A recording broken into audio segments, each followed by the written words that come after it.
भारत की पूर्वी सीमा पर फैला है मणिपुर। धुंध से ढकी पहाड़ियाँ, घने जंगल और प्राचीन परंपराओं की धरती। सदियों से ये इलाका सिर्फ एक सीमांत नहीं रहा, ये दो देशों के बीच एक सेतु रहा है, जहाँ दोनों ओर के लोग भाषा, संस्कृति और रिश्तों को साझा करते आए हैं। लेकिन आज ये नाजुक ताना बाना एक नए संकट से जूझ रहा है। भारत सरकार ने म्यांमार सीमा पर बाड़ लगाना शुरू कर दिया है। जो कदम राष्ट्रीय सुरक्षा का सामान्य उपाय प्रतीत होता है, वो मणिपुर के लोगों के लिए पहचान, अस्तित्व और स्मृतियों का प्रश्न है। भारत म्यांमार सीमा 1600 किलोमीटर से अधिक लंबी है। केवल मणिपुर में ही ये दूर दराज की पहाड़ियों और घाटियों को पार करती है, गांव को और परिवारों को अलग करती है। दशकों तक ये सीमांत केवल नक्शे की रेखा नहीं थी, ये साझा जमीन थी, जहां लोग स्वतंत्रता पूर्वक आते जाते थे, जिसे फ्री मूवमेंट रिजीम कहा जाता था। इस नीति के तहत लोग बिना पासपोर्ट या वीज़ा के एक दूसरे की ज़मीनों में 16 किलोमीटर तक जा सकते थे। वे रिश्तेदारों से मिलते थे, बाजारों में व्यापार करते थे, त्योहार मनाते थे और अंतिम संस्कार में साथ शोक प्रकट करते थे।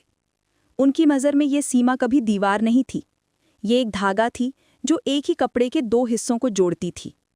लेकिन बाड़बंदी का ये प्रोजेक्ट उसी धागे को काटने की धमकी दे रहा है। सबसे मुखर विरोध करने वालों में शामिल है कुकी जनजाति, जो मणिपुर की सबसे पुरानी आदिवासी समुदायों में से एक है। कुकी लोगों के लिए ये ज़मीन सिर्फ मिट्टी नहीं है, ये उनके पूर्वजों की समाधियों को संजोए हुए है, ये उनके जीवन यापन की खेती है, ये उनकी प्रार्थना का पवित्र स्थल है।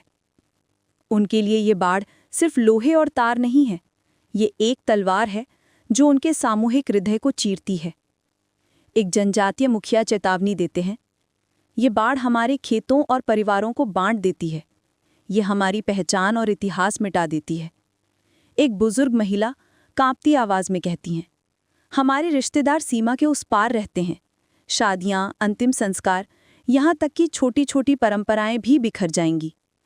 लोगों को लगता है कि उनकी धरोहर पर हमला हो रहा है, लेकिन सरकार एक अलग दृष्टिकोण रखती है। अधिकारियों का कहना है कि देश की सुरक्षा के लिए बाढ़ जरूरी है। वे सीमा पार होने वाले अवैध प्रवास, नशे और हथियारों की तस्करी और उग्रवादी समूहों के खतरे की ओर इशारा करते हैं। म्यांमार की राजनैतिक अस्थिरता और हिंसा को देखते हुए भारत मानता है कि सीमा को खुला छोड़ना बहुत बड़ा जोखिम है। एक सरकारी प्रवक्ता कहता है, हम जनता की चिंताओं का सम्मान करते हैं, लेकिन राष्ट्रीय सुरक्षा हमारी सर्वोच्च प्राथमिकता है। ये बाढ़ मणिपुर की रक्षा करेगी और भारत की भी रक्षा करेगी। इन दोनों दृष्टिकोणों के बीच एक पीड़ादायक सवाल खड़ा है।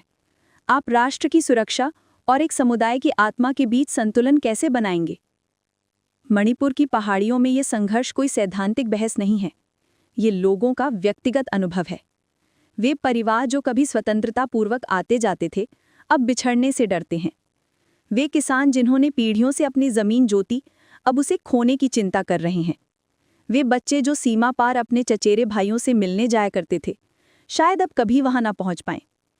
और व्यावहारिकता से परे एक आध्यात्मिक घाव भी है।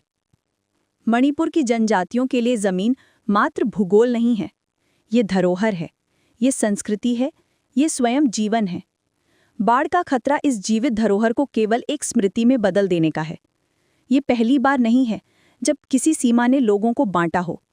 इतिहास उन असंख्य समुदायों को याद करता है जिन्हें दीवारों और नक्शों की रेखाओं ने बांट दिया। लेकिन यहाँ मणिपुर में ये घाव ताज़ा है और विरोध की आवाज़ें तेज़ हो रही हैं। जनजातीय परिषदें तुरंत निर्माण रोकने की मांग कर रही हैं।